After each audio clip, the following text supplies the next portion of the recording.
Okay, if everybody could mute their mics. Good evening and welcome to the August 31st, 2021 virtual meeting of the Greensboro City Council. Due to heightened COVID concerns, City Council will be meeting virtually until further notice. I'm going to take a roll call to confirm members in attendance. Mrs. Johnson? Present. Mrs. Abuzawader? Present. Mrs. Hightower? Present. Mrs. Hoffman? Present. Mr. Outling? Present. Mrs. Thurm? Present. And Dr. Wells? Present. And obviously, I am here. Council procedure for conduct of the meeting. Voting will be conducted by roll call vote as council considers consent, public hearing, and business items. Each member of council must vote unless there is a direct conflict. Council members should remain muted to minimize distracting background noises. Council should request to speak by physically raising their hand to prevent multiple people speaking at one time. Council will verbally make a motion and a second.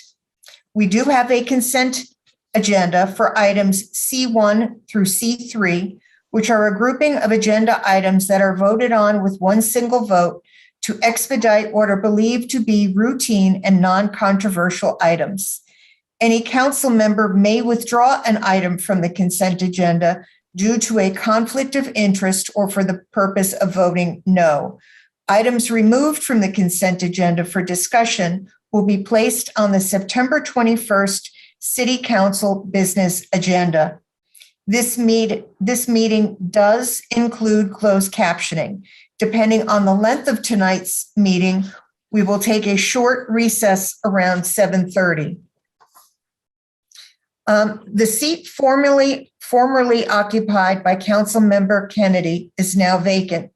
Qualified residents are encouraged to submit an online application located on the city's website, www.greensboro-nc.com/government/city council by 11:59 p.m. on September 9th. Candidates will be allowed 3 minutes to speak at the September 14th City Council meeting. Following the speakers, council shall make nominations for voting on the at-large seat. At this point, I kind of want to open it up to City Council or to staff. I believe that Donna Gray has joined us. And, Donna has been a staple in our council chambers for many, many years. And we want to wish her well on her retirement. There was a nice event that was put together by city staff yesterday, and some real heart thanks to Donna for the great job that she has done. As I said yesterday, nobody calls Donna or her department in a good mood. They're calling with an issue, and every issue is important to them. And Donna, no matter what the issue is, made sure it was a priority to her. So the people that she was working with felt valued. And I think that is really important. She has left really big shoes to fill. We are pleased that she will get some time to enjoy her family and retirement, but we are sad for ourselves that she is moving on. And I just want to give a real heartfelt thank you to Donna for all you have done the last 24 years. You have really taken our customer service to the next level. So I'd like to open it up for council comments or anyone else who would like to speak. Tammy? Donna, I just want to thank you for all your support and help and everything that you've done for the citizens of District 5 and Greensboro in general. When they define public servant, they need to have your picture in the dictionary because that's exactly what you epitomize. So thank you, thank you, thank you.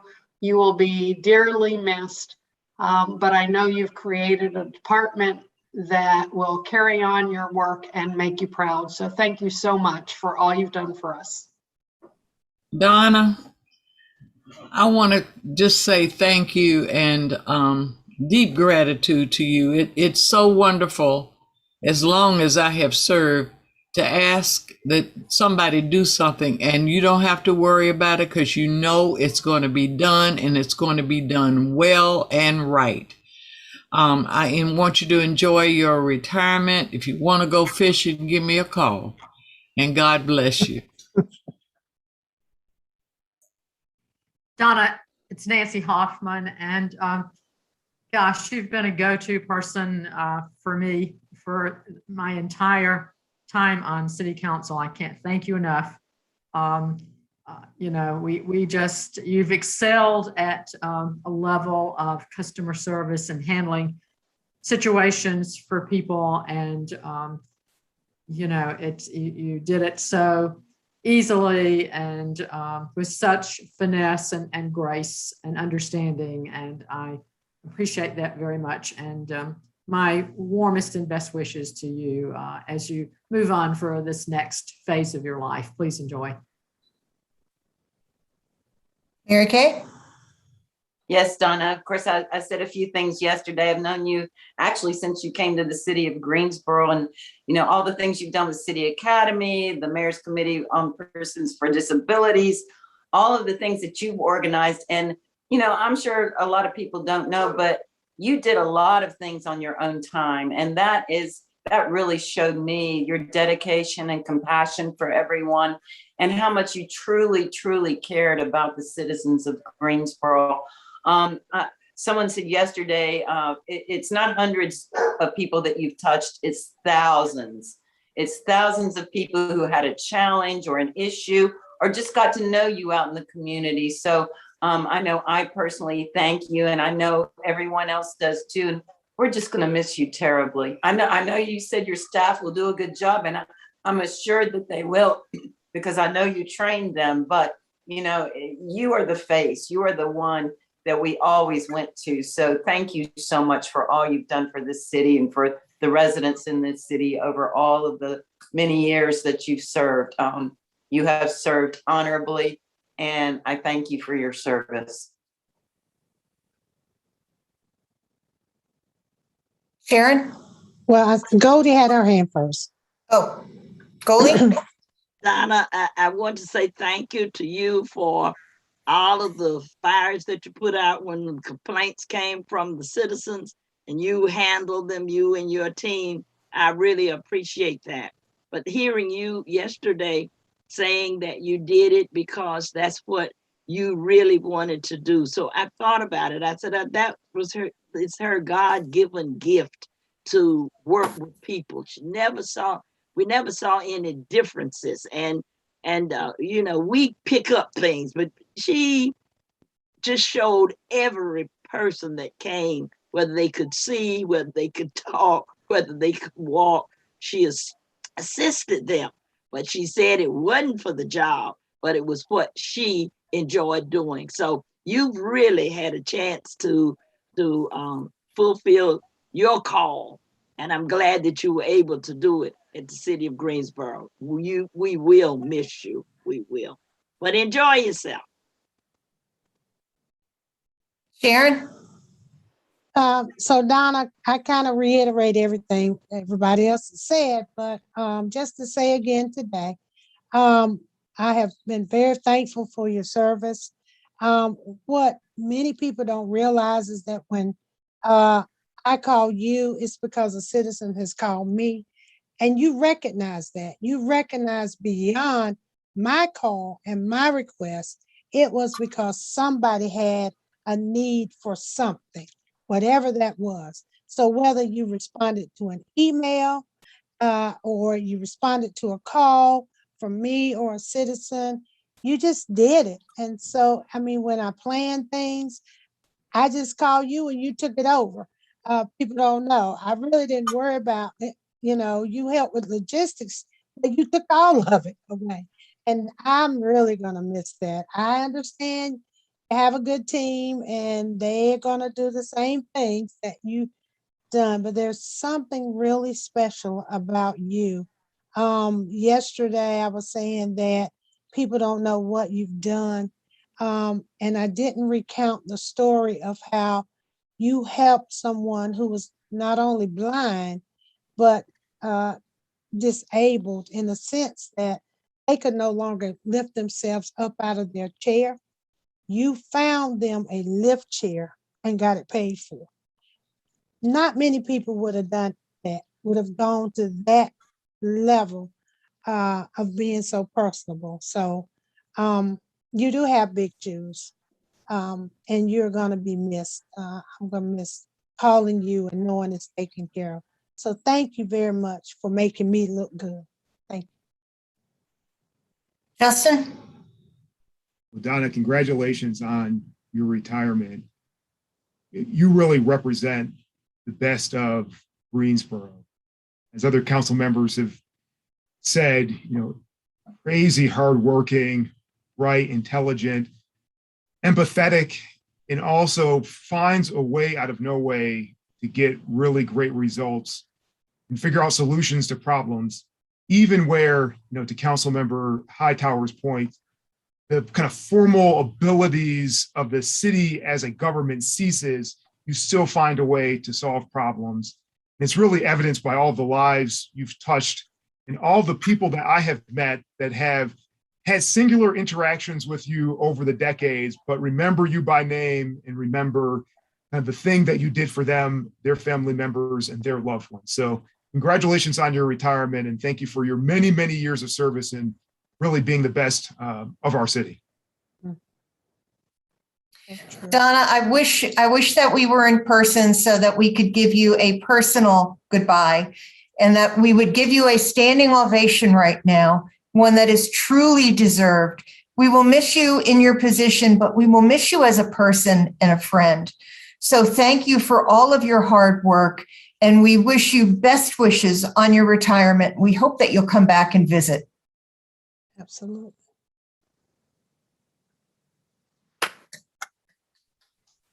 Okay, so thank you very much. Good evening, everyone, and city leaders and city council. Thank you so much for your kind words. I don't often come to tears. You have moved me to tears tonight, so forgive me. It's been my honor and pleasure to serve the people of Greensboro for the last 25 plus years. I've been blessed to meet and work with people from members of the community from all walks of life. And I'm truly, truly grateful for all the experiences that I have had. The people I've met, the opportunities to assist and work with people over the years. It's been, as I said yesterday, it's been fulfilling for me as an individual. But I personally could not have ever done this without the support of all of you. City management, our dedicated community relations team, which works in my shadow a lot. So you see me, but they're behind the scenes doing a ton. Isabel, Dawn, Kathy, Justice, fellow city employees, and let me not forget the wonderful assortment of nonprofits that our Greensboro is rich with and so fortunate to have that I can call on to help people. And I can, facilitate that, and they come and help people, and it's incredible. We have a wonderful community. But I do want to thank all the city employees that work hard every day to provide the services of Greensboro, because they are where the rubber meets the road. And that's what that support system looks like. So it's been my literal pleasure to serve every one of you and everyone in our community. So I wish you all the best in the future. Community relations will be there for you, I have no doubt, and I'm not going to be a stranger. I'll flip by occasionally. So thank you all very much. I appreciate your kind words. Thank you, Donna, and thank you for spending a little time with us this evening. We hope we'll see you soon. Thank you. We will now move on to our consent agenda. Does anybody wish to remove any items from the consent agenda due to a conflict of interest or for the purpose of voting no? Do I have a motion for the consent agenda? Move the item. Second, Moved by Mrs. Thurm, seconded by Dr. Wells. I am a yes. Mrs. Johnson? Yes. Mrs. Abuzawader? Yes. Mrs. Hightower? Yes. Mrs. Hoffman? Yes. Mr. Outling? Yes. Mrs. Thurm? Yes. And Dr. Wells? yes. And that passes 8-0. We will now move on to the public hearing portion of our agenda, and they are items D1, D2, D3, D4, D5, and D6. We have no speakers signed up to participate in tonight's public hearings. I'm going ahead and I will read them into the record at one time. You left off D7. D7 is separate. It says public hearing. I know, but we're taking 1 through 6 together.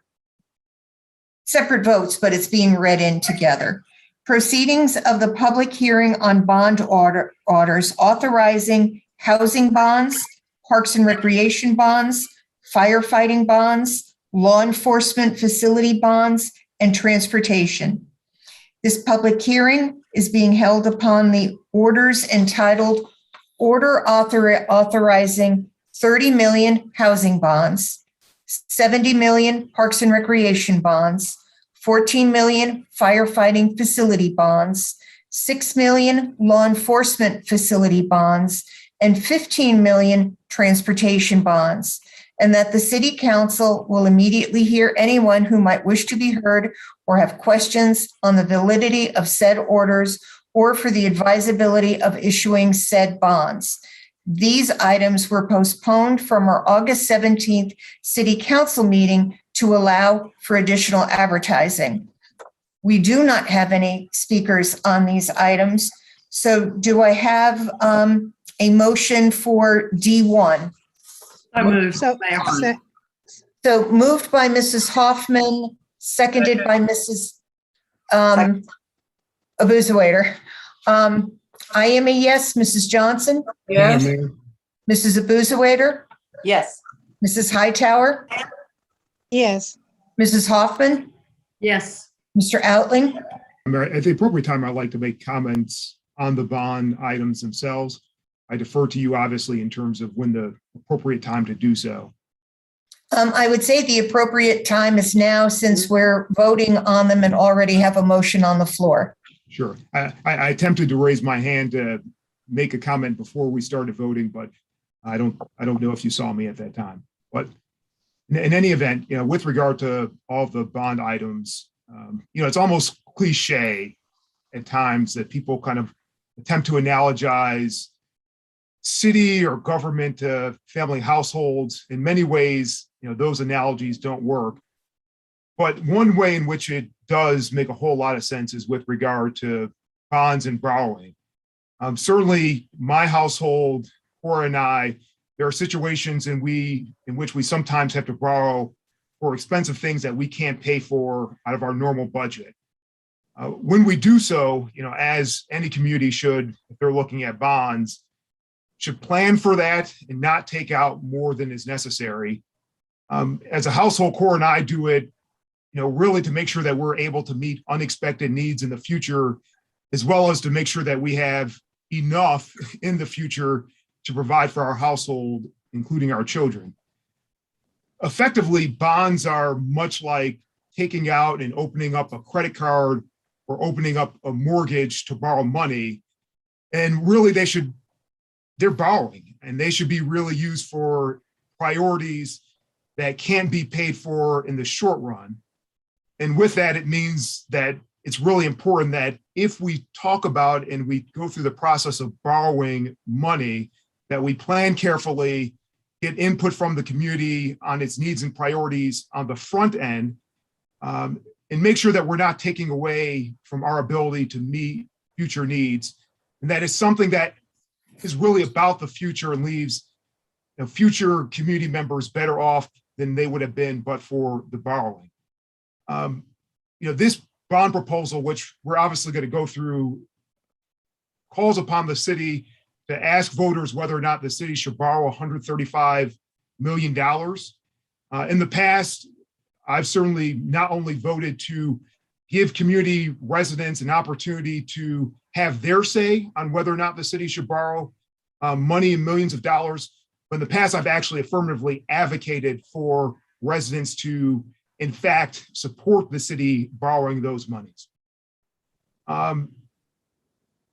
Here, I'm really concerned about this process as well as the outcome, and really the prospect of the city doing something that if it were a person, if it were a family, it would not do.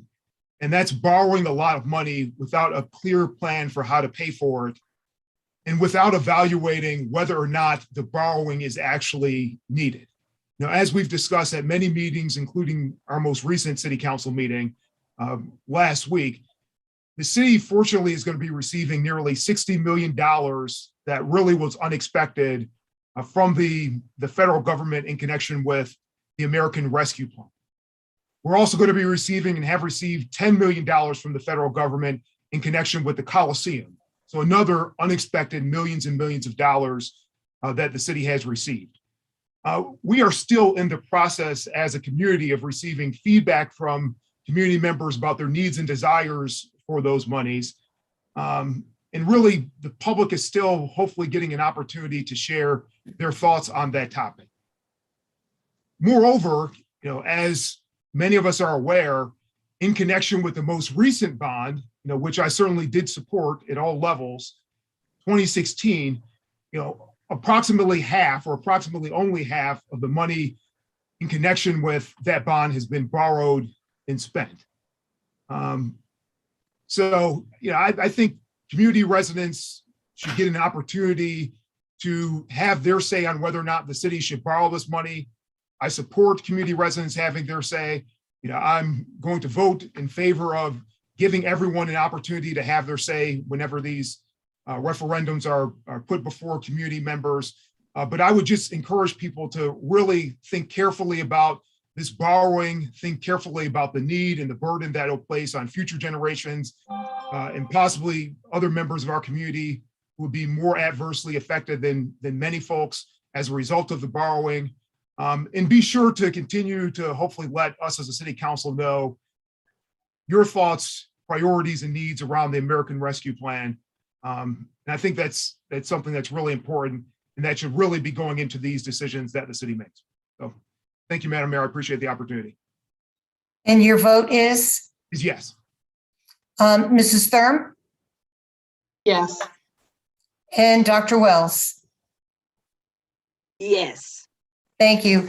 And let me just add that people and families are really behind every single one of these bonds. We just voted to put on a $30 million bond for affordable housing. We did a 10-year plan that showed that we were looking at $50 million at the time. So $30 million is only going to get us started. And we know that construction prices and opportunity prices have risen since then. We are making an investment in our future. I think that's very, very important to point out. While we may have received some unexpected funds from ARP, we certainly had very many unexpected revenues due to COVID, and they will continue to be unexpected expenses. It's also very important to point out that Marlene Deruga at both of our work sessions have said we have spent that last bond on schedule, that when people pass a bond, they pass it to be spent out over a 5-year period. It's not that people pass a bond and we run down the hall and we cash a check or take out a loan. It takes a while to put that financing in place. It could take a year to 18 months before we start spending. So our last bond were very well thought out. I believe that these bonds are very well thought out. We do have a 10-year housing plan, which goes towards this $30 million, and it will be spent according to what the payout looks like, unless we have a way to accelerate some of it. It's possible we can use ARP funding to offset some of this, but certainly not all of it. We are also limited in the ARP funding to two very specific buckets of money, as went over at our last ARP work session. So I think this is a very good opportunity to allow our residents to weigh in on their future. So Madam item- Mayor, I obviously agree with the ultimate conclusion, but to be clear, for me, my point is when you borrow money, and this is what bonds are, it's merely a tool. It's just about borrowing money. It doesn't bring you new money. It's just borrowing money. You have a plan for how you spend the money and when you spend the money first. And so that's just like with a household, you borrow when you need it, when your other resources are not adequate. Here, where there's over $60 million that the city still has a decision to make about how to spend it, I think it's important to take that into consideration in terms of whether or not to borrow at all. And so certainly and I think, you're certainly correct, most community members support additional housing and a whole host of other things, but it really goes to when do you borrow money and mortgage essentially the future or decide to open up the equivalent of a city credit card. And that's a judgment that every community resident can make about whether or not it's an appropriate time. I want to be very clear with regard to my comments there. With regard to the finance department, so we're also clear there. The bonds are spent on a schedule according to the amount of resources the city has at any given moment. And so if the city wants to spend and borrow more quickly, the city needs to increase its revenues. That includes taxes. And our finance department has been very clear that the 2016 bonds have gone on a schedule that still means that the money hasn't been spent in connection with them, merely because the city has not had enough revenues to cover that. But in any event, for this next bond or prospective bond, they will result in a tax increase that all community members would have to bear. And so obviously for some people, they think that's a good idea. Others may not. Most importantly, I think it's a matter for which all community residents at this point should have their say. But I appreciate you giving me an opportunity to make sure my points were clear. Thank you. Mrs. Hoffman? Yes, thanks, Mayor. I just wanted to note that, I think that we had really looked at these categories and the long-term needs of the bonds outside of COVID and what's happened as a result of that, be it CARES funding that we got that helped us cover some of the expenses that we had, or now the ARP funds. So I think, we had determined the needs for these categories of bonds, and that ARP funding will simply allow us to make some additional investments, particularly in infrastructure in the city, that we would not have an opportunity to do otherwise. So I sort of think that we're talking about two different things here, but I just kind of wanted to make that comment. Thanks very much. Thank you. So, Madam Mayor, can I ask a question? This is Sharon, because I'm reading some of the verbiage in the bond. This is to allow a public hearing. What we're voting on today, or is this our second reading? This is the second reading. So There will be plenty of opportunities for the public to continue to comment. Okay, because we can also reduce bonds if we choose to. It's not too late to reduce a bond. Let me be very clear. I really truly only support two. That's housing, Parks and Rec, because of the transformation that the Parks and Rec bond will do for this community. This community, the Black community, the east side of town, hadn't seen investment like it ought to have. And so that bond will allow that, plus ARP money will allow us, because it is in the statute in the ARP that it should be going toward underserved communities as well. So we don't need to get off track on that either. We got to start doing something that we have never done before. That is put investment in community that is lacking. And the only way we have to do it right now is this bond. So I'm going to support others because I know others have a reason, but my real two bonds for my heart is Parks and Rec and housing to help improve people living conditions and improve people's quality of life and do an uplift for an area that has not seen a boost up in the way it looks for years and the way it provides services. This is transformational.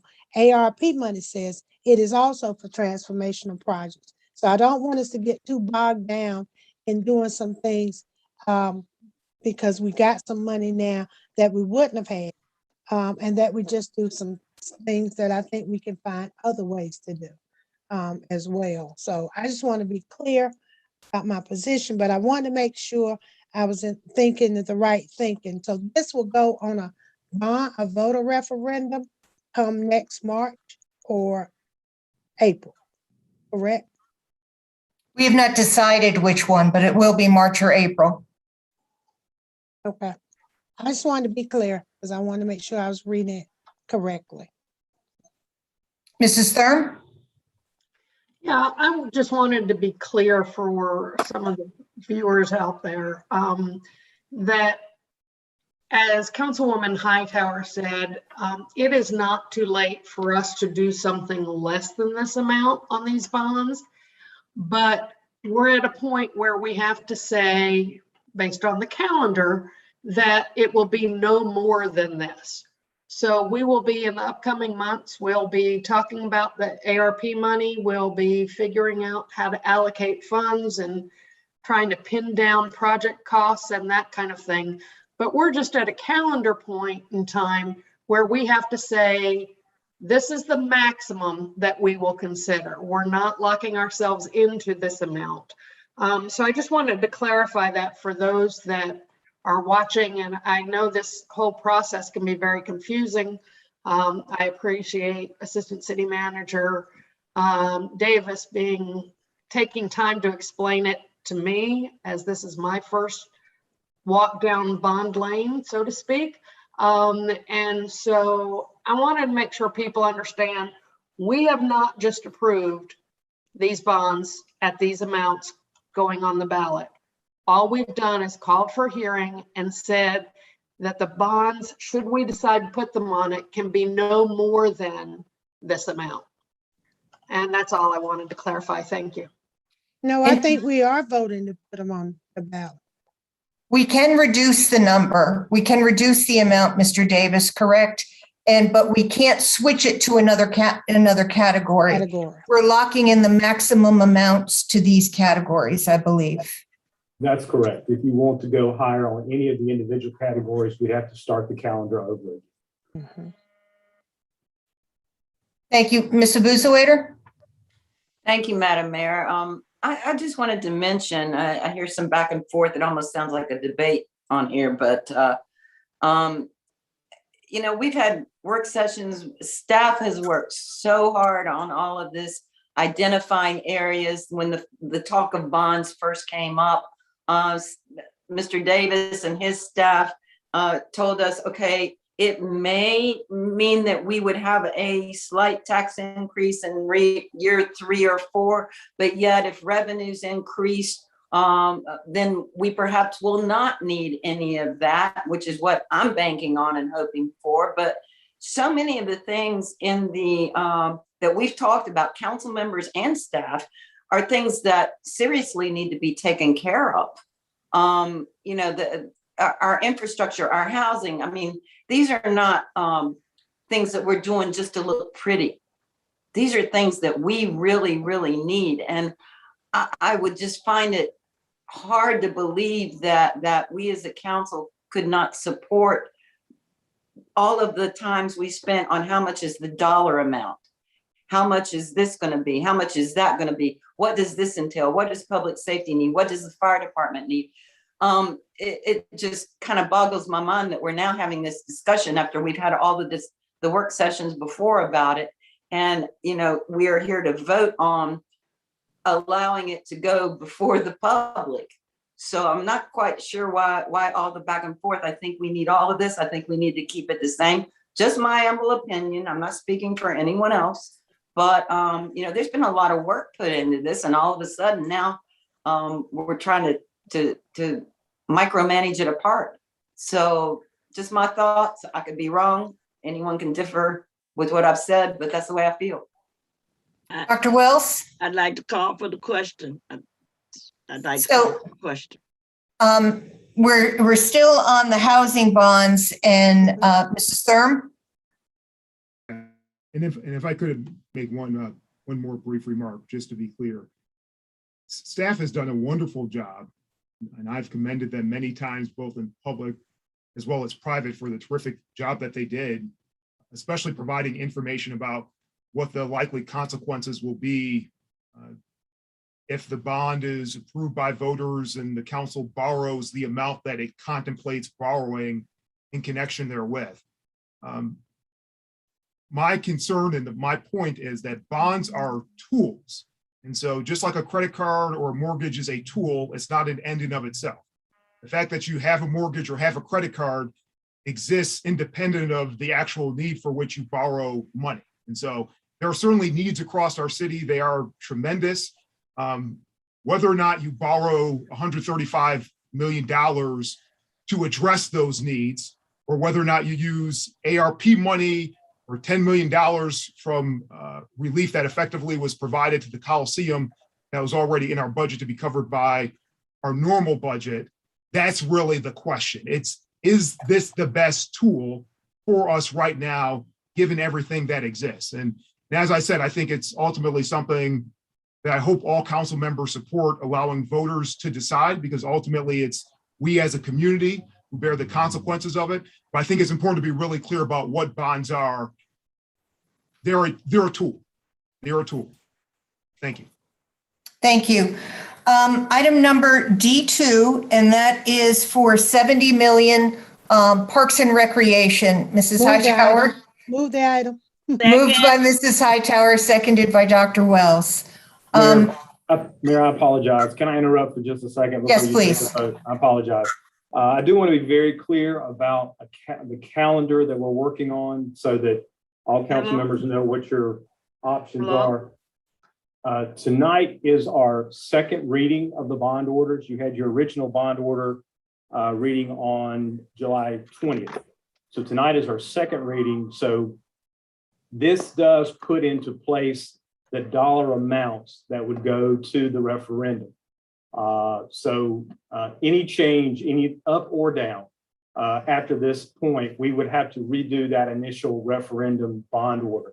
It doesn't necessarily affect our timing for March or April. You would just be seeing these similar types of items on your agenda in October, November.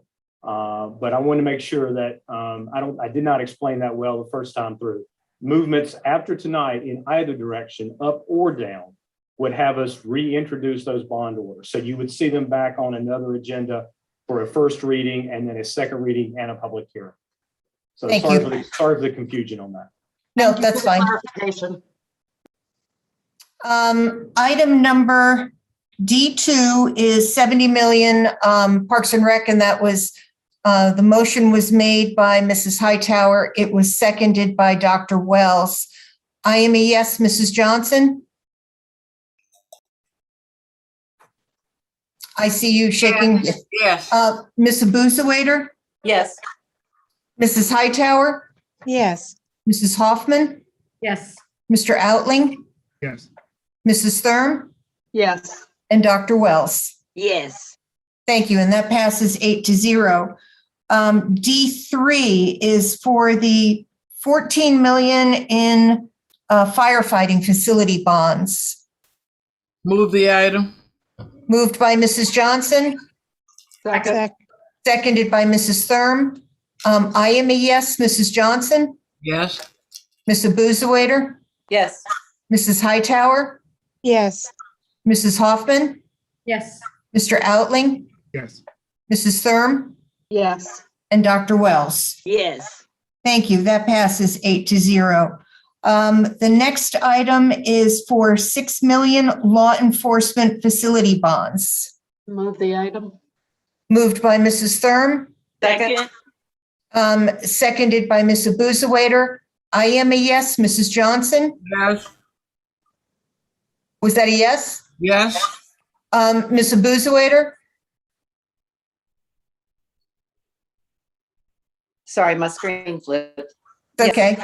Mrs. Hightower, Yeah, I voted no the last time, but I am voting yes tonight so it can go on a bond referendum. So let the people decide.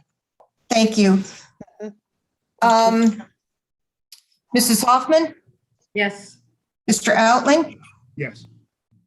Mrs. Thurm, Yes. and Dr. Wells. Yes. Thank you. That passes 8-0. Then we have $6 million in law enforcement facility bonds. Move the item. I think y'all just, We just did that. I just did That's what we that. just did. Wasn't that the firefighting bonds? No. no, you Okay. did that. Yes, ma'am. The Law enforcement. firefighting bonds was the Okay. last item. And then 15 million in transportation bonds will be our Move last. the item. Well, Moved second, by Ms. Abuzawader, seconded by Mrs. Hightower.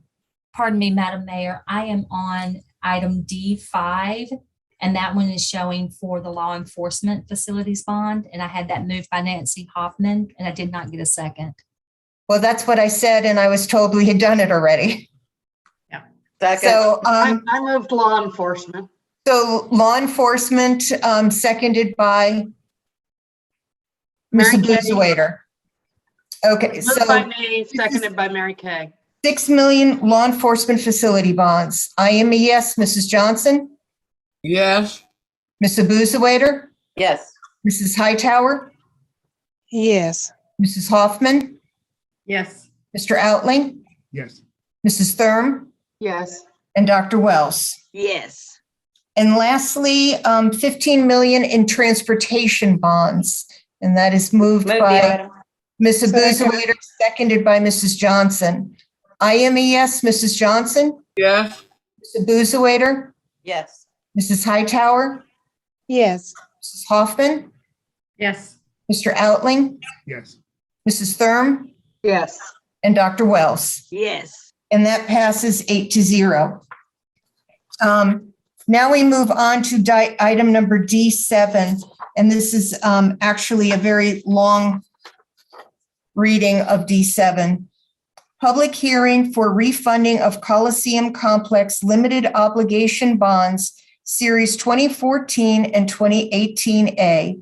This is the time and place of the public hearing on a trust agreement or similar financing agreement called the agreement to be entered into by the City of Greensboro, North Carolina, called the city, pursuant to Section 160A-20 of the General Statutes of North Carolina in an aggregate principal amount not to exceed 50 million for the purpose of providing funds together with any other available funds to A, refund all of the city's outstanding limited obligation bonds, Series 2014, dated October 7, 2014, the proceeds of which were used to finance and refinance the cost of various renovations and improvements to the city's Coliseum complex. And B, refund all of the city's outstanding limited obligation bonds, Coliseum Complex Project, Series 2018A, dated November 1st, 2018, the proceeds of which were used to finance and refinance the cost of various renovations and improvements to the city's Coliseum complex. If the city enters into the agreement, its obligations thereunder will be secured by a deed of trust on a portion of the site of the city's Coliseum complex, together with any improvements or fixtures located or to be located therein. Section 160-20G of the General Statutes of North Carolina requires that the city hold a public hearing prior to entering into the agreement. The publication of the notice for the public hearing was placed on August 20, 2021 in the News and Record, a newspaper with a general circulation in the city, and directed the city clerk to attach the affidavit in the proceedings. We do not have anybody signed up to speak to this item, but Mr. Davis, maybe you could just give us a brief overview in everyday language. At least the first part. I'll try Okay. to do the everyday language part. Essentially, this is paying off and instituting debt at the Coliseum. There are essentially two benefits from this. First of all, the new debt will carry a lower interest rate. We estimate that savings will be somewhere in the neighborhood of about $1.2 million in interest savings over the life of these new bonds. On average, about $60,000 to $65,000 a year will be saved. Also in the process, the new debt that we're issuing will be considered by the IRS taxable debt. And with that comes some flexibility in how we establish contracts for concessions facilities and other activities that go on at the Coliseum. So we're really getting the benefit of two changes here. We're getting lower interest costs on our debt and greater flexibility in the use of the facilities that are financed by that debt. And so that's what's brought this before council for your action tonight. Mayor, The item. move Mrs. the Johnson, moved by Mrs. Johnson, seconded by Dr. Wells. And I think the important part of this is not new debt. This is kind of a refi where we get to save some money. Right. Thank you. I am, money. yes. I am a yes, Mrs. Johnson, Yes. Mr. Busewader, Yes. Mrs. Hightower, Yes. Mrs. Hoffman, Yes. Mr. Outling, Yes. Mrs. Thurm, Yes. and Dr. Wells. Yes. Thank you, and that passes 8-0. That brings us to our close of the public hearing items. We now move on to the general business agenda. Item E1 is a resolution making certain findings and determinations regarding the proposed refinancing of a certain outstanding bonds to the city of Greensboro, North Carolina, related to the city's Coliseum complex, and requesting the local government commission to approve the financing arrangement. This item was postponed from the August 17th agenda to allow for proper advertising. Move the item. Okay. Moved by Mrs. Hoffman, Second. seconded by Mrs. Johnson. I am a yes, Mrs. Johnson, Yes, ma'am. Mr. Busewader, Yes. Mrs. Hightower, Yes. Mrs. Hoffman, Yes. Mr. Outling, Yes. Mrs. Thurm, Yes. and Dr. Wells. Yes. Item number E2 is an ordinance amending Chapter 12 of the Greensboro Code of Ordinances to add enforcement procedures and civil penalties for discrimination in public accommodations and employment. Move the item. Second. Second. Okay. Madam Mayor, Moved by Mrs. Johnson, seconded by Mrs. Thurm. Mrs. Kennedy, yes? Mrs. Hightower? wow. Okay. You expecting her to say something up here. I just want a little clarity because I think the attorney, I think James he made some clarifications last time, but this basically is just to change some language in the body of this ordinance, correct? And is there imposing any type of penalty for discrimination? So there was a penalty in the amended discrimination ordinance that was passed. This arranges for the enforcement of those penalties. Okay, all right. Okay, thank you. Okay, good.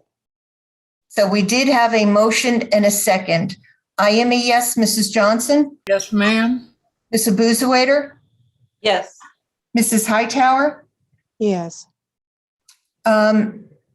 Mrs. Hoffman, Yes. Mr. Outling, Yes. Mrs. Thurm, Yes.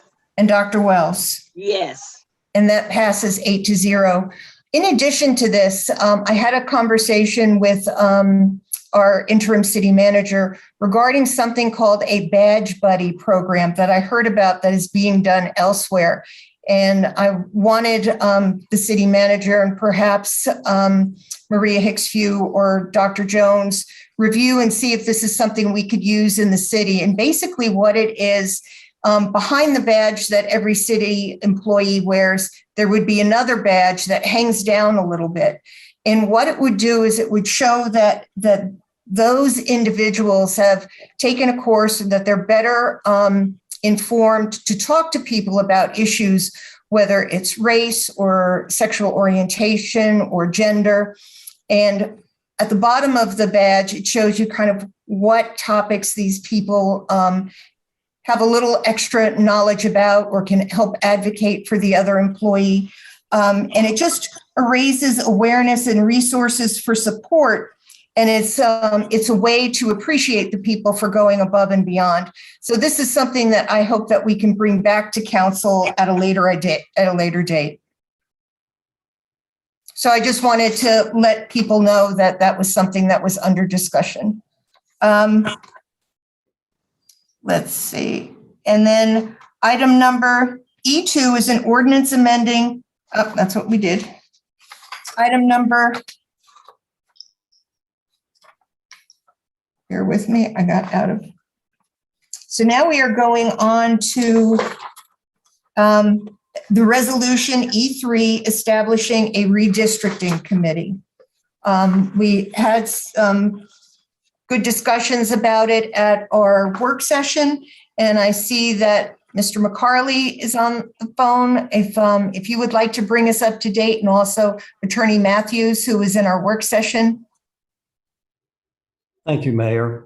My colleague, Ladidra Matthews, and I are ready to present to you a revised resolution tonight that takes into account the comments made by council at your meeting last Thursday. There are now 7 community organizations proposed who would be invited to appoint a member to the Citizens Advisory Committee on Redistricting. Those 7 would now be the League of Women Voters of the Piedmont Triad, the International Advisory Committee, the Greensboro Neighborhood Congress, the Greensboro chapter of the NAACP, the Simpkins PAC, Chamber of Commerce, and Trevick. I've gotten gender and race data from those 7 organizations describing the people they would appoint if invited to appoint. And what the data shows is that your 7-member committee would have 4 women on it and 3 men. The breakdown would be 2 white females, 2 black males, 1 black female, 1 Latina female, and 1 white male. Be glad to answer any questions that you may have. Mayor, I want to first say I appreciate you doing that, because it's a much better diversity in many ways, and I would support this. Thank you. I would say that I think that this is good work. I think it shows that it reflects the demographics of our city much better, and it's a good broad cross-section of organizations.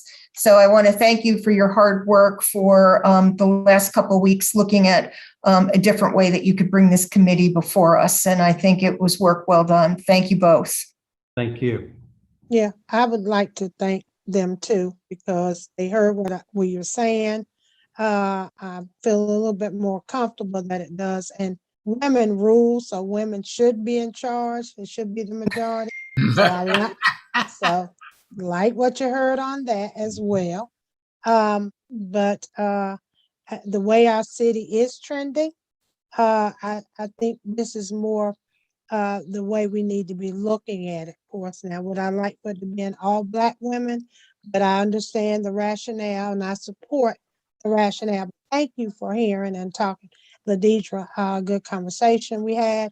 So thank you for hearing what we were saying and being very intentional to make sure this is done in a fair manner. Mr. Outling? Yeah, thank you to the attorneys at Parker Poe, Mr. McCarley, Ms. Matthews, I've heard mixed feedback from community members who have raised this topic with me. Some people think that it's really terrific. Others have raised concerns about the composition of some of the groups and their connections to city council persons or perceptions of bias that may exist. I have confidence in all of the groups that they will do a really terrific job. I would also note, just so everyone has an understanding, this committee will come back to the city council with a recommendation, and ultimately it will be the city council which makes a decision. So, I've heard lots of concerns, at least among some, with regard to the group. I think it's important for them to understand that the city council will ultimately make a decision, and hopefully it'll be informed by this group's wonderful recommendations. So thank you, Ms. McCarley. Thank you, Ms. Matthews. And I think that's a very good point. And also there will be a series of public hearings that the city council will have about these maps. So people will have plenty of opportunity for input. So do I have a motion and a second? I move. So it was moved by Dr. Wells, seconded by Mrs. Johnson. I am a yes. Mrs. Johnson? Yes. Ms. Abuzawader? Yes. Mrs. Hightower? Yes. Mrs. Hoffman? Yes. Mr. Outling? Yes. Mrs. Thurm? Yes. And Dr. Wells? Yes. And that passes 8-0. Mr. McCarley, could you give us, or do you have yet kind of a calendar, just a quick calendar of how this will go over the next couple of weeks? Yes, ma'am. As you know, we have a very short time frame in which to accomplish this task. We need to have information to the Board of Elections by November 12th, telling them whether or not we will have a final map by November 17th. Backing that up, looking at your meeting schedule, if there are no special meetings called to handle this issue, the last council meeting before that deadline is November 16th. I think that's too late to wait. We will be targeting either your November 1st or your October 19th meeting for your official public hearing on the recommendations from the committee.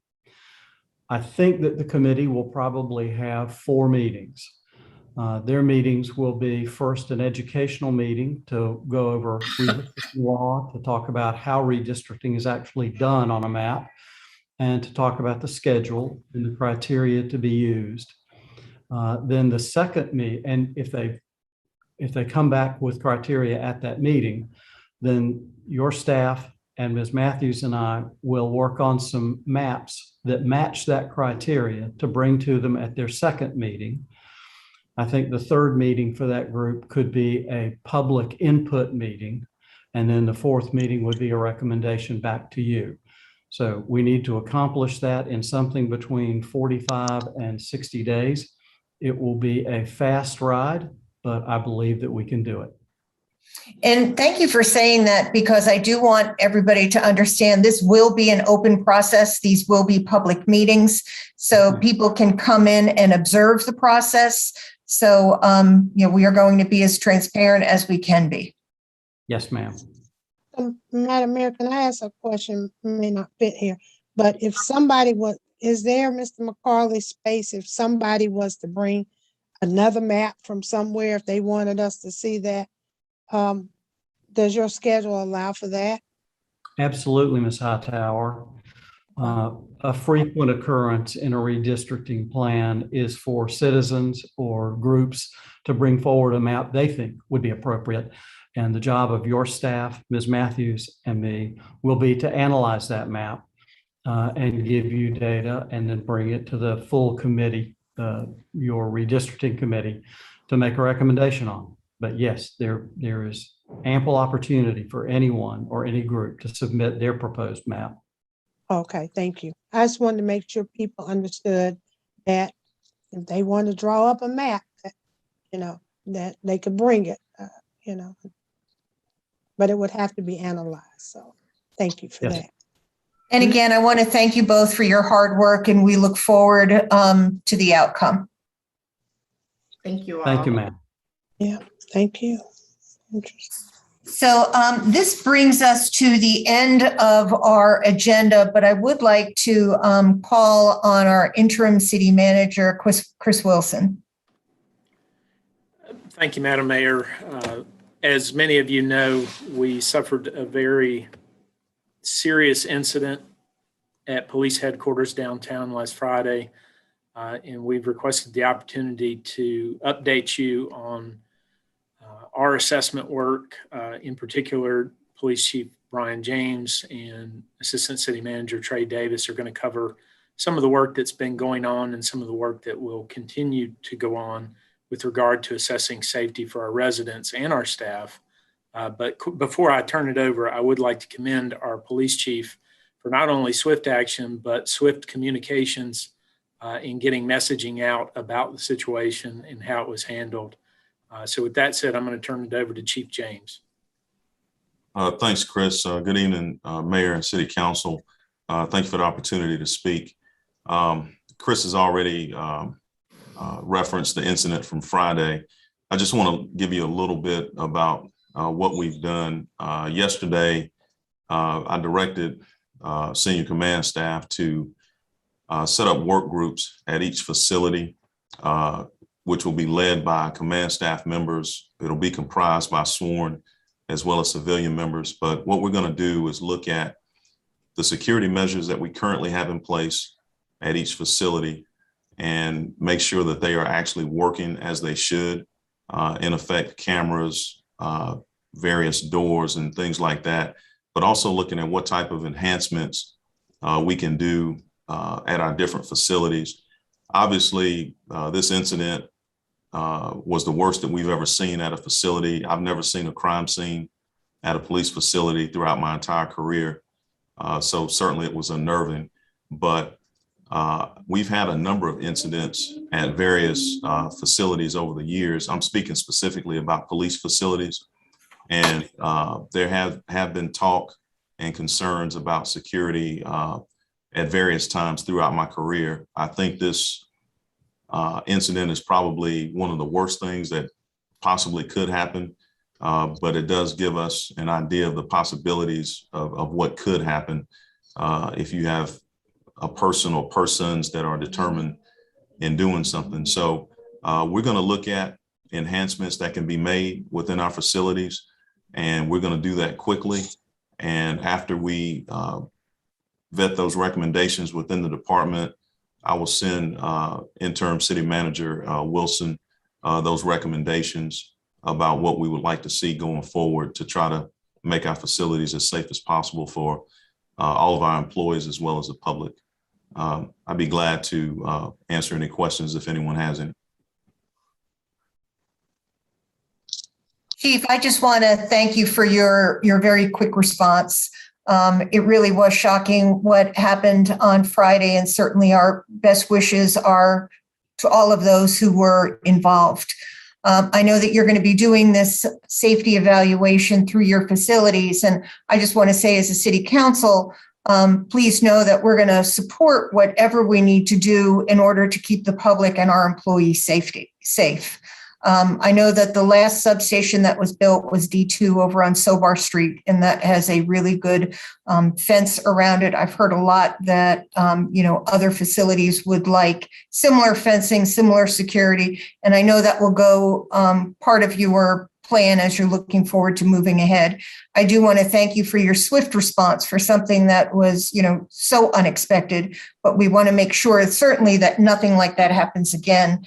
A lot of us Yvonne, you probably remember this, pre 9/11, we didn't have the card swipes to get under our building, and there was not that mechanical arm that goes up and down. That was really a result of 9/11 and what could happen on city facilities. And I think we need to continue to look as things change, what we have to do to strengthen all of our city facilities. So thank you for starting that. Thank you for those comments. I am going to ask ACM Davis to comment as well. But to your point, we've evolved over time. I was actually one of the first members of the Facility Security Assessments Committee post 9/11, and the city suffered or didn't suffer, but we all suffered. But we made a lot of changes as a result of what happened at that time, and made a lot of changes around the protection of our facilities and resources. With that in mind, we've had other incidents in the governmental plaza downtown area over the past couple of years. So ACM Davis has been working with the county to provide some additional security measures there. And I'd like him to go over that quickly if he wouldn't mind.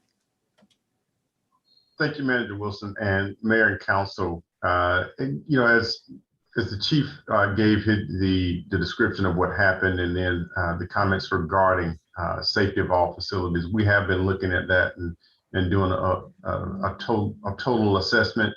And so back in May, we began meeting with the county and on the heels of another incident that had taken place downtown. And we've been meeting with county staff to include the courthouse staff, as well as the DAs and judges are part of that conversation as well, so that we could have a combined effort and better communication between all of the agencies that are represented, because you have a number of different components that have staff and have people that come to our facilities to access resources that we might have. So along with that, we will continue to meet. In addition to our efforts to communicate, we have partnered with them for a security consultant firm to come in and provide a preliminary audit or assessment of our facilities. Part of that was the MMOB, or the main municipal building was evaluated. We should receive the report back, the written report, within the next few weeks. Just some examples, there will be some enhancements to our facilities pertaining to the threats that they assessed, to include security cameras, our access ways, as well as any repairs that might present themselves to be a security hazard or security measure that could be defeated. Also, we're surveying our employees to make sure that our employees feel safe or our employees might have recommendations or questions regarding how those procedures may take place. One of the bigger things that I'm hoping that we can accomplish really quickly is our communication efforts. As Manager Wilson indicated, the communication to all of our employees is important to us. And so those are just some of the quick things that we're working on, and we will continue to update you as we move through those. Thank you. And I just want to say, regarding the incident itself, there is limited information that's out. I will say that the chief called the SBI in right away. There is an investigation going through the SBI. It'll go through professional standards, and SBI will turn the report over to the DA. I believe that's the chain of events. So, we'll wait to hear what those reports have to say.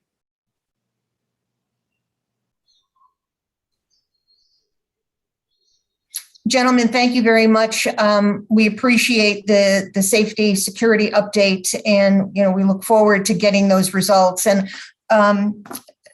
Trey, you had mentioned cameras. I think cameras are a very important part of public safety, and we probably need to look at expanding that network of cameras that we have, and to make sure that the cameras that we have are operational, and that they've got a good field of vision. So, that might be a phase 2 of this study, but, we've talked about cameras and lighting, and I don't think that can be overly stressed.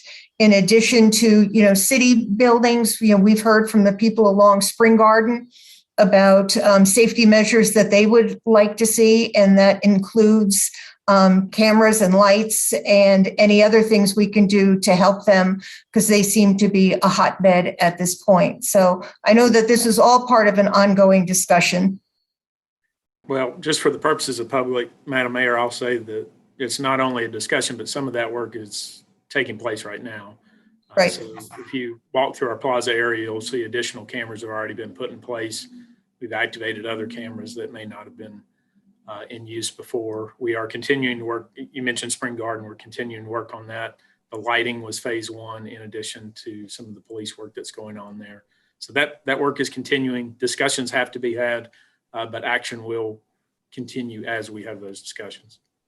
And, for my own opinion anyway, is that as we add cameras, I think we should sign it. I think we should let people know that there are cameras around, and it might make them think twice before they do something they wish they hadn't done.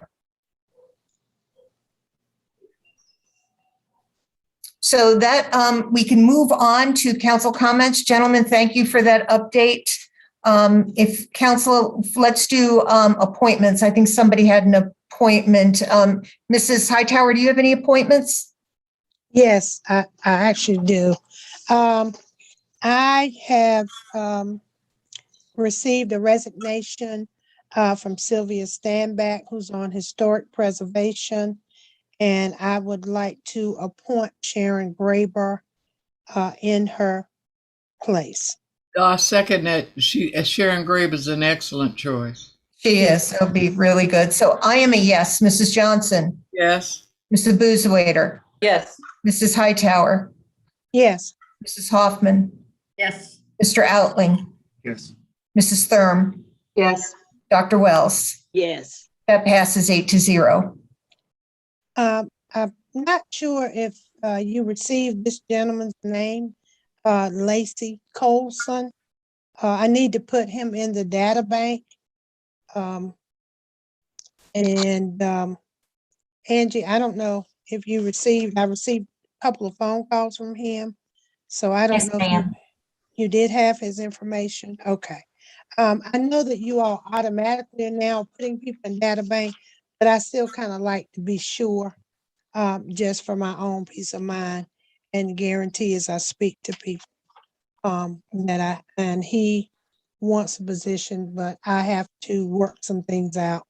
I also am waiting on a resignation, actually moving Anthony Izzard from the Human Rights Commission to the Parks and Rec Commission, who will replace Kim Alexander Henderson.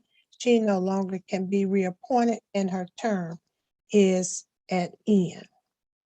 So Sharon, are you asking to do that now or kind of just putting Yes. us on? You are? No, yeah, I need to do that now because by the time they get started, it'll be October. Okay, so who is replacing Kim? Anthony Izzard. And that is for the Human Rights Commission. No, he's leaving the So Human it Rights. is, where was Kim? Kim was Parks and Rec. She was Parks and Rec. Okay. And her term is up. Her term It is is. up, as well as her chair term. Okay, do we have a second for that? Second. Seconded by Dr. Wells. I am a yes. Mrs. Johnson? Yes. Mrs. Boozawaiter? Yes. Mrs. Hightower?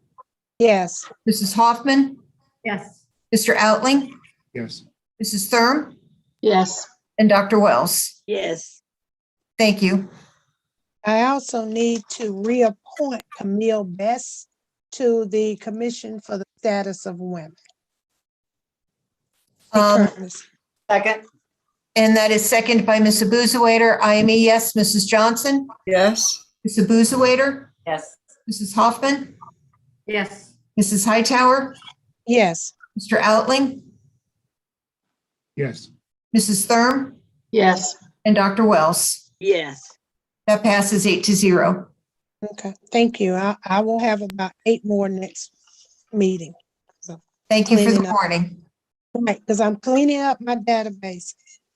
Good. So anybody out there listening, live in D1, call me for an appointment.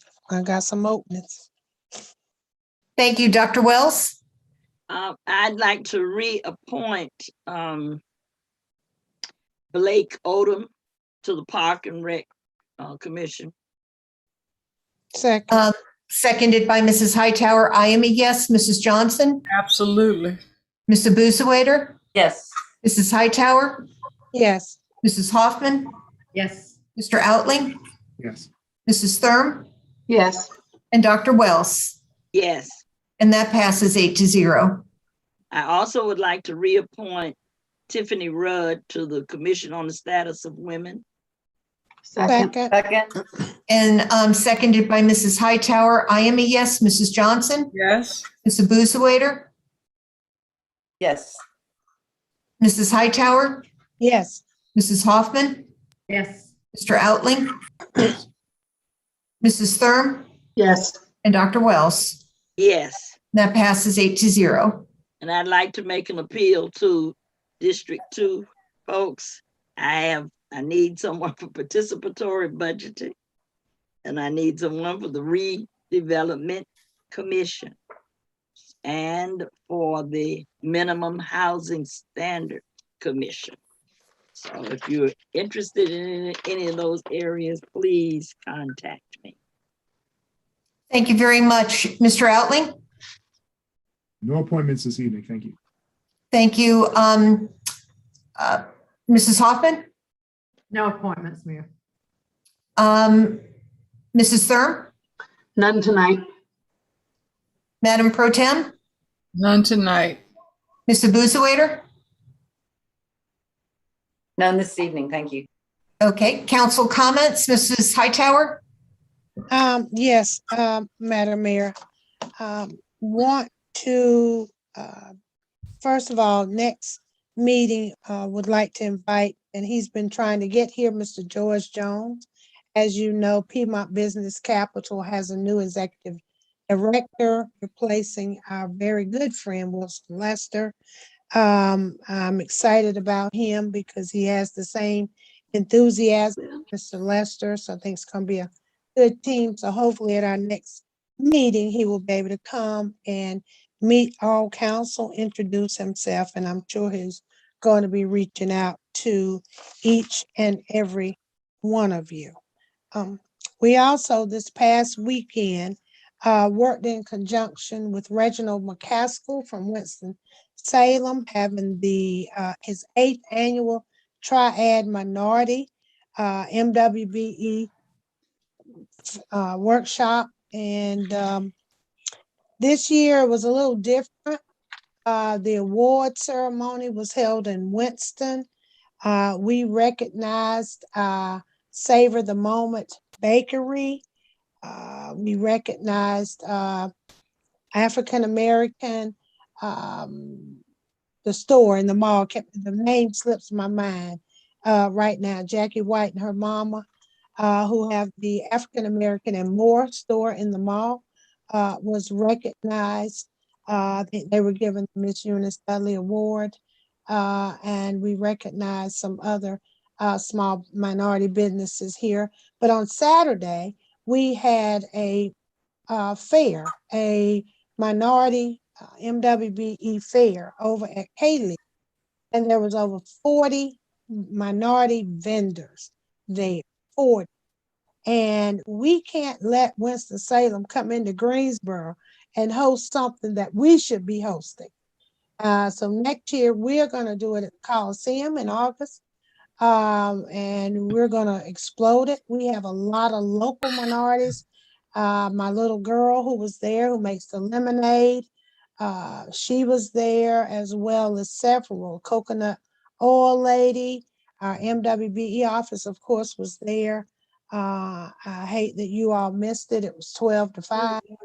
It was great turnout, great participation of our minority local businesses.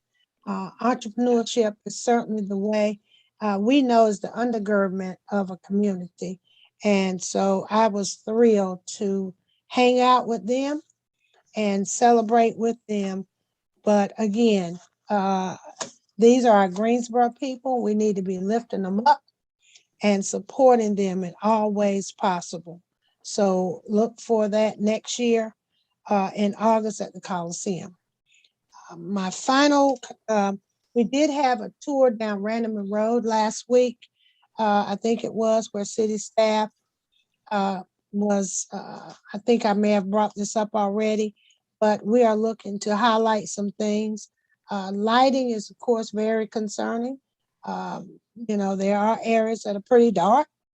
So we could probably use some lighting and some cameras too. So we need to start to focus in on that. And I think I did ask for us to have an area plan around that. And then lastly, I'm a little concerned sometimes. I think we all have an opinion. We're all very opinionated. I don't try to squash anybody else's opinion. I may not agree with you, but I don't try to squash anybody's opinion. Debate is good. Debate is good for the soul, if nothing else, but to get you thinking. So I think we as council members, sometimes I don't want to just be a checkoff box. I don't want to come here and just always shake my head. I am going to disagree. And I think that's my right. My community feels a certain way. They voice their concerns to me. I pass those on to everybody else. So as we sit in this forum, people need to know how we feel and how we think.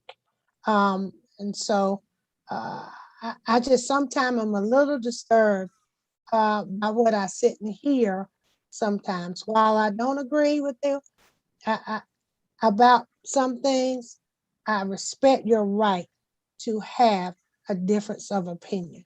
And I hope we can look at that as adults and realize that that's what we need to be doing as elected leaders in this city, not just to be a consensus group. So that's all I have to say. Thank you. Thank you. Dr. Wells? I don't have any comments tonight. Thank you. Mr. Outling? Yes, thank you.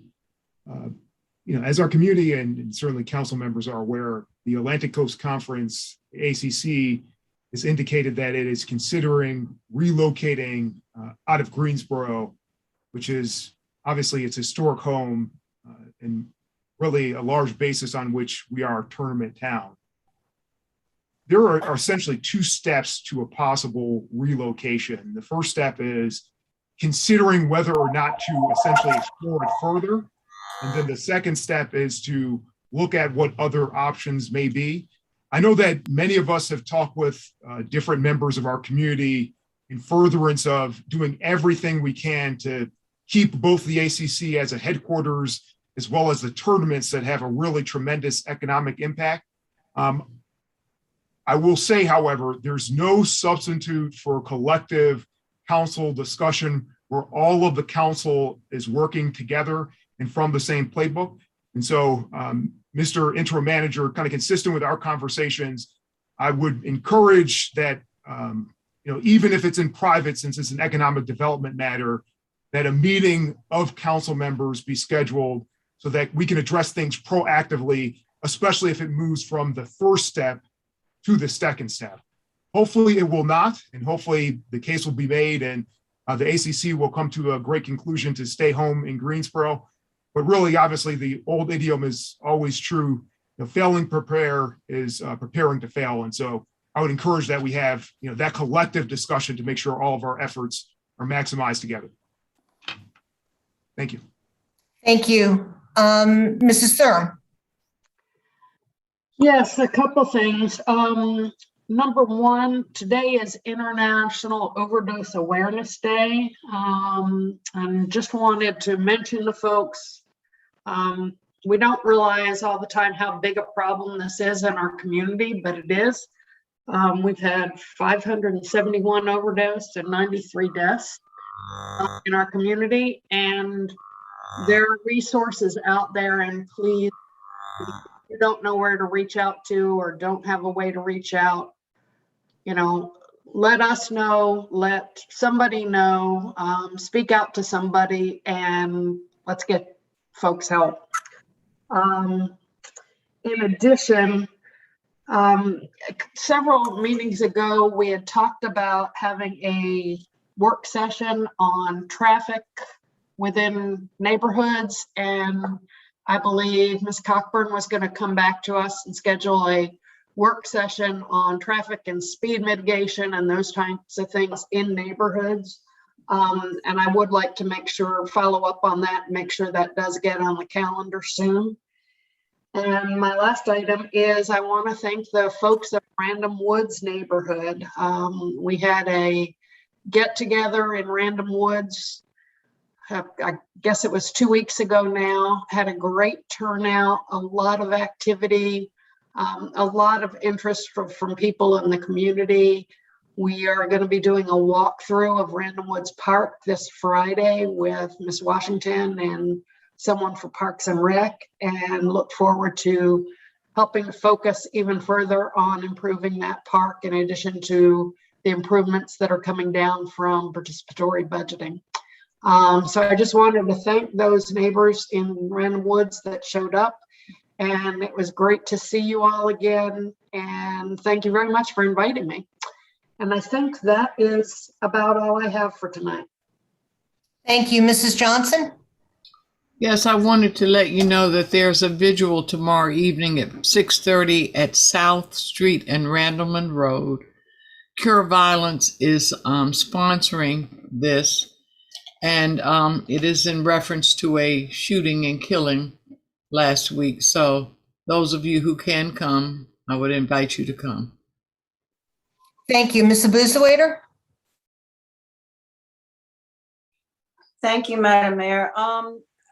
We won't be having our next council meeting till the 14th of September. So I wanted to remind everyone about the National Folk Festival.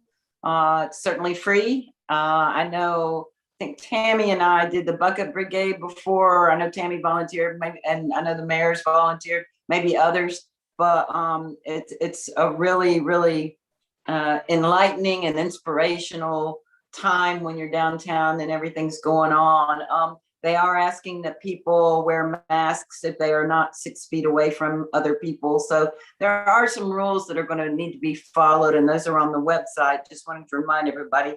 And on Saturday, the firefighters are doing the 9/11 memorial.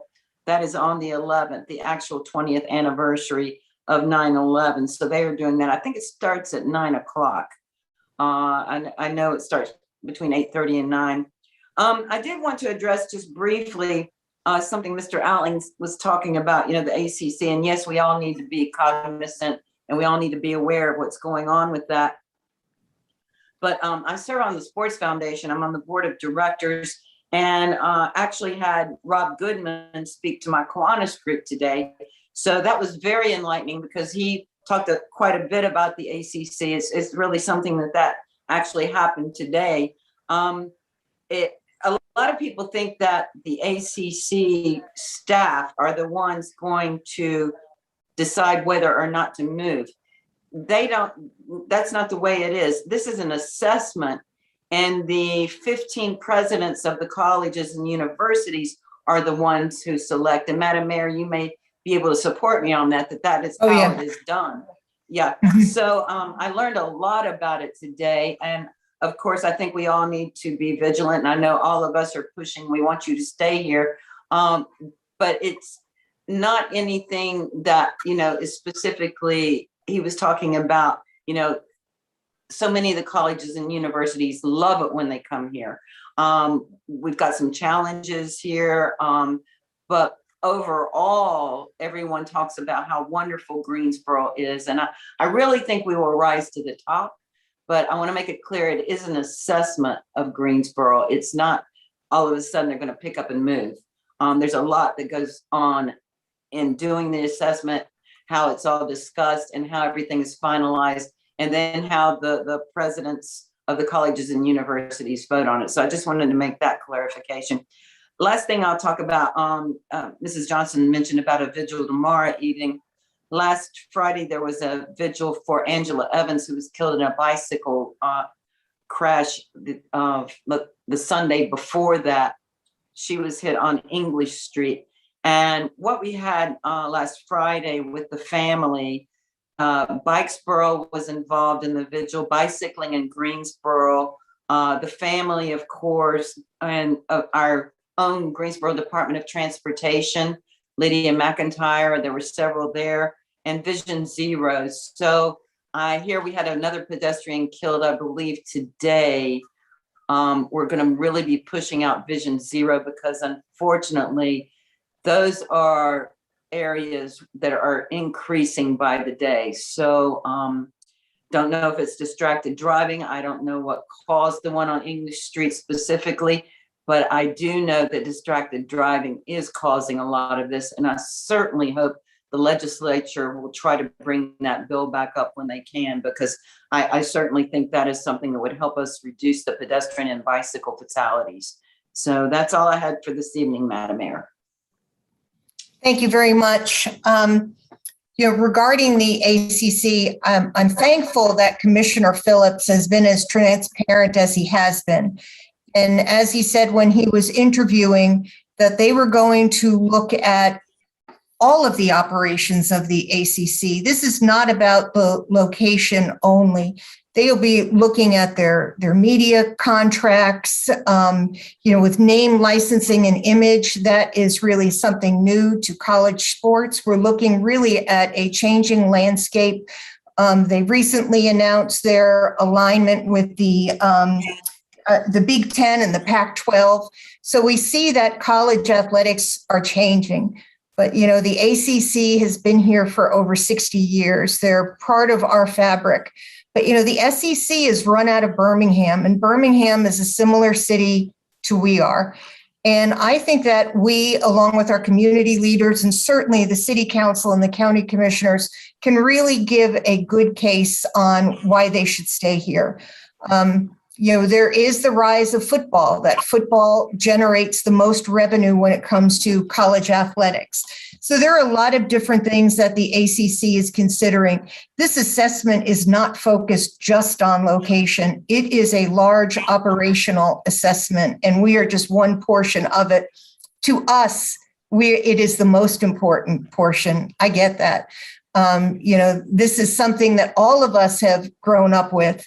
And, to be in the middle of Tobacco Row with the big four schools of the ACC, those legacy institutions, we really want to keep it home because this is where it belongs. This truly is the home of the ACC. So, I will appreciate, input, and, certainly we can get together. This is not where it is an economic development incentive issue at this point. This is just whether or not the location is the right fit for the ACC right now. I would say that it is the right fit. They have thrived since 1953 right here in Greensboro. They can continue to thrive. I remember when I moved here, they were over at the corner of Cornwallis and Battleground in one of those small little condo offices.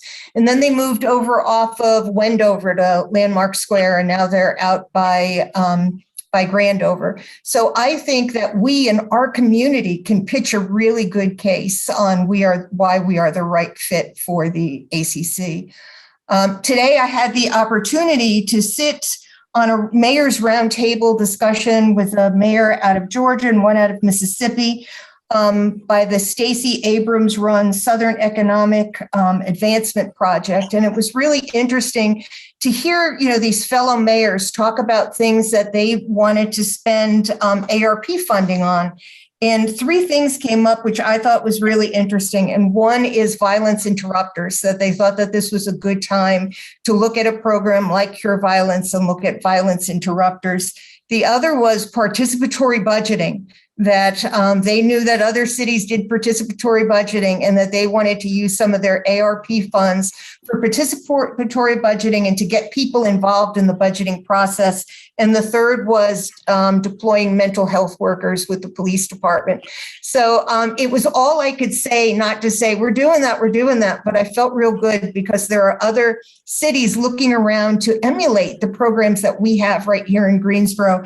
And sometimes I think we forget that. Again, Mary Kay, you're right. We've got the Folk Festival. It is right around the corner. I will be volunteering, but I think it's in one of the beer tents, not the Bucket Brigade, but maybe we'll cross paths. They do want all volunteers to wear masks, working with the Guilford County Health Department. We think that we can run this in the safest way possible. And then, of course, the stair climb on 9/11.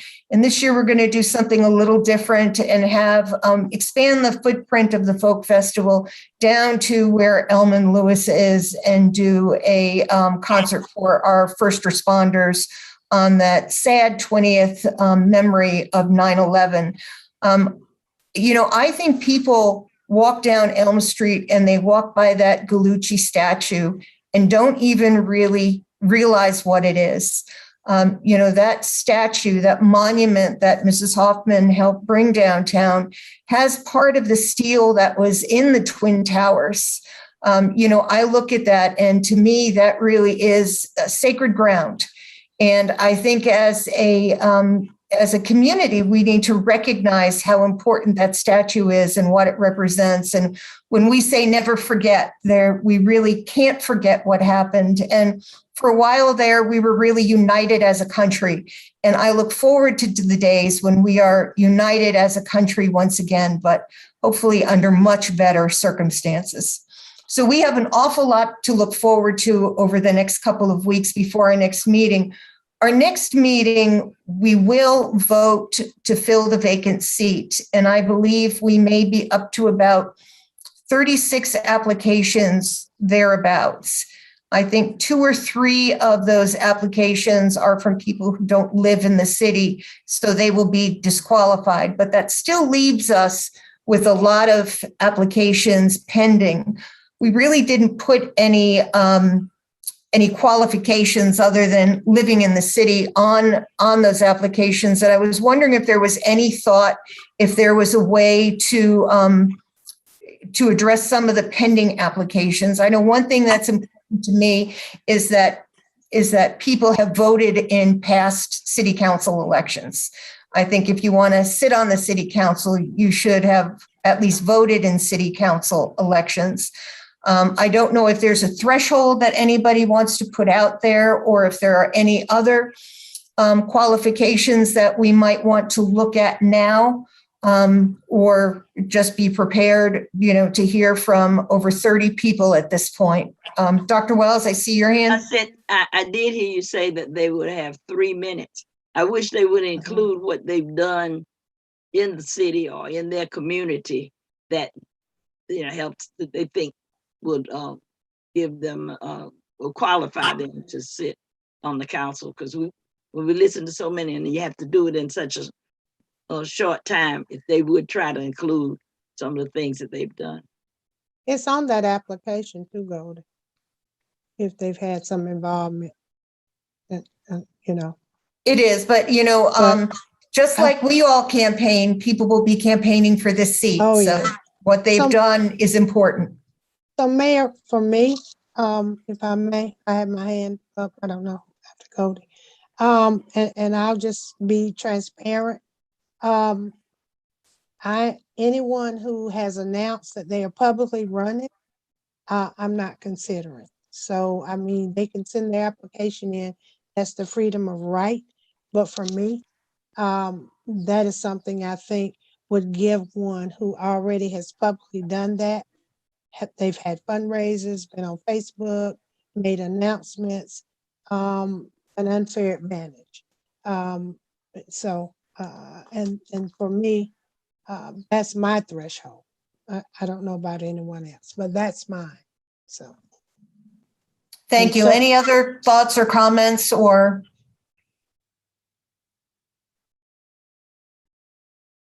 So we did reduce it to 3 minutes from the 5 minutes because we still have another 10 days or so to go. I imagine we can get quite a few applications in the meantime. So at that meeting, which, tonight's meeting was actually scheduled to replace the first meeting in September due to Rosh Hashanah.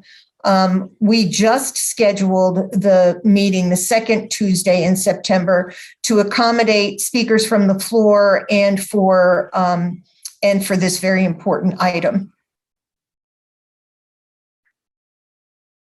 Madam Mayor, have you gotten a consensus on how many would like for their municipal voting records to be checked? Personally, I'm fine with that. I think they need to have voted at least the last 3 municipal elections, but I just didn't hear any more discussion about it. Well, I didn't. That's public information. So yeah. Right, but I mean to put it as a way to reduce the pool of applicants. That's what I was going for. That's what the mayor was talking about. I was just throwing ideas out there. But at this point, we'll move ahead as it is. Madam Mayor, Yes.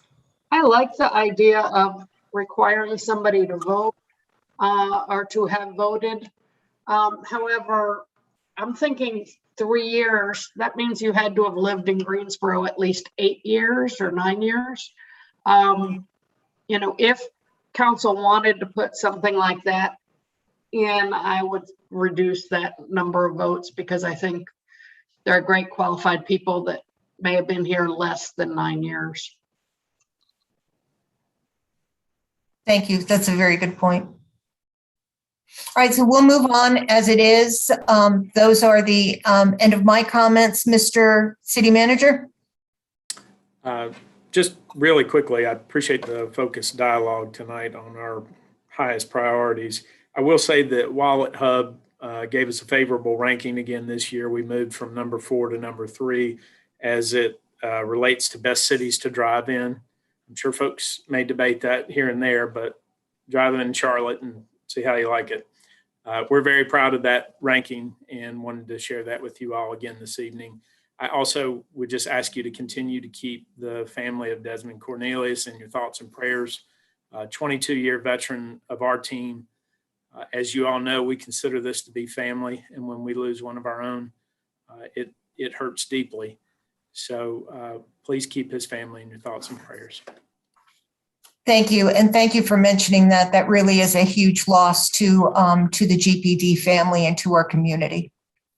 Mrs. Hoffman. Solid waste. That was a solid I'm waste. sorry. Solid waste. I apologize for that. Mrs. Hoffman, I know you had a comment you wanted to make. Yes, just a general comment. I appreciate your mentioning the 9/11 sculpture by Jim Gallucci that's downtown. You know, I always make it a point on 9/11 of going there early in the morning. And usually, sometimes there's another person or so, but it's a quiet place to be and just a place to, sit for a few minutes in a quiet place and sort of think about that and the impact on our country. So, thanks for mentioning that. And I hope that that more people in our city will realize that sculpture is there and the meaning of it. Going back to the Folk Festival, which will be weekend after Labor Day, it will be the 10th, 11th, and 12th. It's hard to believe that we sponsored the National Folk Festival going back to 2015, 16, and 17, and moved to the North Carolina Folk Festival. And this will be our 4th year as the North Carolina. So it's a great lineup, opportunity for people to be out again in the open and with protocols in place. So I think everybody's looking forward to that. Most of us are volunteering. I think I'm volunteering on Saturday night in one of the areas. So know that everyone is looking forward to that. One other thing, we've got a couple of things going on at the Cultural Center now. For the last year, we've had a residency program there and a couple of areas where artists are able to come in and over a several month period of time really create a work, and it's public, and you can go and watch them, talk with them. So we have a couple of things going on there now as a part of that program, and you can look that up on the city website, or if you're in the building, just take a look. So just best wishes to everyone for a safe Labor Day weekend coming up. And I actually forgot to mention something, but Mrs. Johnson, go ahead. Well, Nancy triggered something, and so did you, Mayor.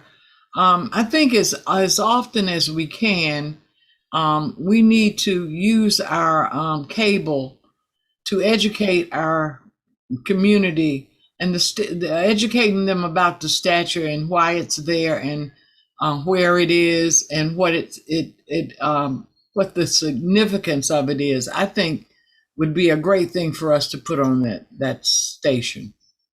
I think that's a very good point. So thank you. I think we should. And I forgot to mention 531 days. Does anybody know what 531 days is? So it is when Tony Bennett was supposed to open the Performing Arts Center on, I'm sorry, Josh Groban was supposed to open the Performing Arts Center on March 20th to September 2nd, 2021, when Rhiannon will be our first act. So the Performing Arts Center has been effectively closed for 531 days. And I look forward to that first performance.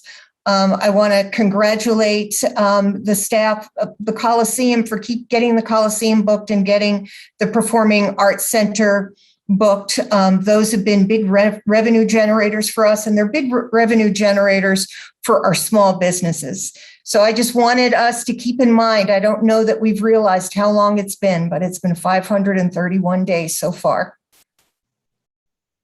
And Mr. Again, Rihanna is a Greensboro native. Yep. And we need to educate our community, and we need to use the free tools that we have to do so. Yep. And I think it's so appropriate to open the Performing Arts Center right now with local talent. So, Mr. Andrews. Yes, ma'am. Just to remind, not to remind, but to notify council members. Previously, you'd made a request about body-worn cameras in the Smith case and being able to see those. You'll see in your inboxes an update on that information, but there'll be a hearing coming up about that to seek to provide the release that you're seeking, and we'll keep you posted on how that goes. Thank you. All right. Do I have a motion to adjourn? Moved by Mrs. Thurm, seconded by Dr. Wells. All in favor, raise your hand. Oh, my hand didn't show up. Okay, there it is. And we are done. Thank you. Mhm.